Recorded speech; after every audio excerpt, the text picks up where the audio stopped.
તો સુરતમાં વસ્તી ગણતરીની કામગીરીમાં પ્રથમ દિવસે જ અવરોધ પેદા થયો છે, ત્યારે ગણતરીદારોને કીટ ન મળતા કામગીરી પ્રભાવિત થઈ છે. તો અનેક વિસ્તારોમાં ગણતરીની પ્રક્રિયા પણ અટકી ગઈ છે, ત્યારે કર્મચારીઓમાં અવ્યવસ્થાને લઈને નારાજગી જોવા મળી છે. તો જરૂરી સામગ્રીના અભાવે કામગીરીમાં વિલંબ થયો છે, ત્યારે તંત્રની તૈયારીઓ સામે પણ સવાલો ઉઠી રહ્યા છે. તો કેટલાક વિસ્તારોમાં ગણતરીદારો રાહ જોતા રહ્યા, ત્યારે નાગરિકોને પણ પ્રક્રિયામાં મુશ્કેલીનો સામનો કરવાનો વારો આવ્યો છે.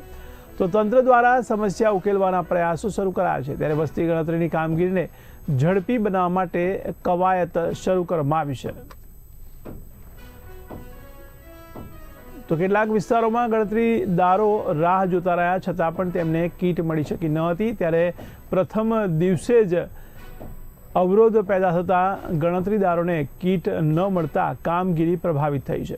ત્યારે સુરતમાં વસ્તી ગણતરીની કામગીરીમાં પ્રથમ દિવસે જ અવરોધ પેદા થયો છે, જેમાં કીટ ન મળતા કામગીરીમાં અસર જોવા મળી છે. તો અમારા સંવાદદાતા રશ્મિ રાણા ફોન લાઈનથી જોડાયા છે.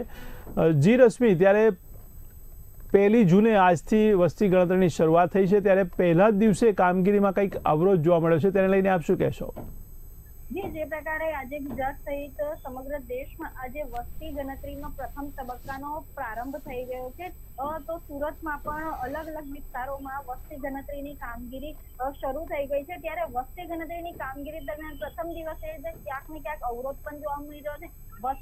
જે ગણતરીદારોને જે કીટ ન મળતા કામગીરીથી તેઓ પ્રભાવિત થયા છે. તો અનેક વિસ્તારોમાં જે પ્રકારે ગણતરીની પ્રક્રિયા પણ જેના કારણે અટકી હોય તેવું સામે આવી રહ્યું છે. કર્મચારીઓમાં અવ્યવસ્થાને લઈને નારાજગી પણ જોવા મળી રહી છે. તો જરૂરી સામગ્રીના અભાવે કામગીરીમાં પણ વિલંબ થાય તેવું સામે આવી રહ્યું છે. તંત્રની જે તૈયારીઓ સામે હાલ અત્યારે સવાલો ઉઠી રહ્યા છે. કેટલાક વિસ્તારોમાં તો ગણતરીદારો રાહ જોતા રહી ગયા અને તેઓની કીટ ન મળી હોવાનું પણ સામે આવેલું છે. તો નાગરિકોને પણ આ પ્રક્રિયામાં મુશ્કેલીનો સામનો કરવો પડતો હોય છે. મહત્વની વાત એ છે કે જ્યારે કીટ આપવામાં ના આવી હોય ત્યારે ક્યાંક ને ક્યાંક આ કામગીરીમાં વિલંબ થાય છે, જેના કારણે નાગરિકો જે હોય છે તે લોકોને પણ મુશ્કેલી થતી હોય છે. તો તંત્ર દ્વારા સમસ્યા ઉકેલવાના પ્રયાસો પણ આ બાબતે શરૂ કરવામાં આવ્યા છે. તો વસ્તી ગણતરીની જે કામગીરી છે તેને ઝડપી બનાવવા માટે પણ તંત્ર દ્વારા કવાયત હાથ ધરવામાં આવેલી છે.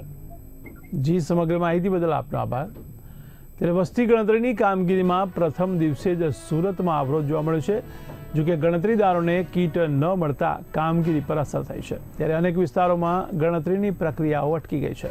કર્મચારીઓમાં અવ્યવસ્થાને લઈને નારાજગી જોવા મળી છે. તો જરૂરી સામગ્રીના અભાવે કામગીરીમાં પણ વિલંબ થશે તેવું લાગી રહ્યું છે, ત્યારે તંત્રની તૈયારીઓ પર પણ સવાલો ઉઠી રહ્યા છે.